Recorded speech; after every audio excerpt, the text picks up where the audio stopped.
আখিরাতমুখী হন, কবরের তৈয়ারি করুন।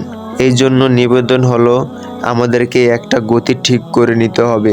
নিজেকে স্বাধীন মনে করা যাবে না।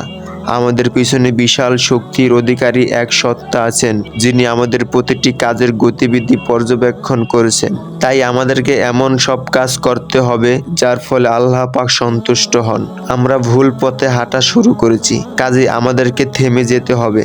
মানুষ চলতে চলতে যদি পথ হারিয়ে ফেলে, তাহলে থেমে যায় আর কাউকে জিজ্ঞাসা করে, সাইদ কলোনি কোন পথে যাব? সাইদ কলোনির রাস্তা কোনটা?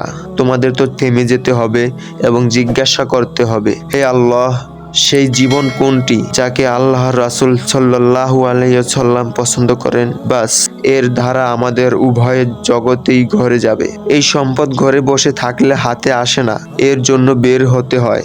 একদিনের জন্য আমাদের এলাকায় আসা আল্লাহ আমার জন্য নির্ধারণ করে দিয়েছেন। তাই আমানত মনে করে কথাগুলো বললাম। আমার ভাইরা, চোখের উপর থেকে গাফলতির আবরণটি সরিয়ে ফেলুন এবং নিজেকে প্রস্তুত করুন। এই চোখ দুটো যখন বন্ধ হয়ে যাবে এবং আমরা সম্পূর্ণ আল্লাহর দয়া অনুগ্রহের হাতে চলে যাব, তখন আমাদের কিছুই করার থাকবে না। পুরুষরা নিজেদের প্রস্তুত গ্রহণ করুন, মহিলারাও নিজেদের প্রস্তুতি গ্রহণ করুন।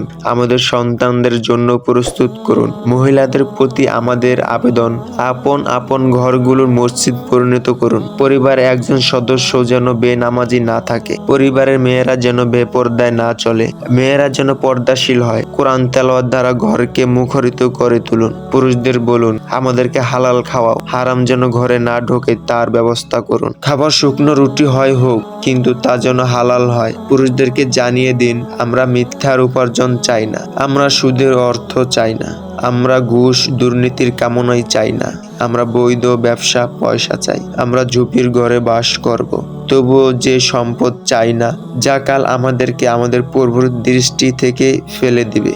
দিন শিক্ষা করে আপনারা ইসলামের পবিত্র জীবন যাপন করতে শুরু করুন। অন্যরাও আমাদের দ্বারা প্রভাবিত হয়ে দিনের উপর উঠে আসতে শুরু করবে। আল্লাহ আমাদের তৌফিক দান করুন, আমিন। কবরের কঠিন আযাব থেকে আমাদেরকে রক্ষা করুন, আমিন।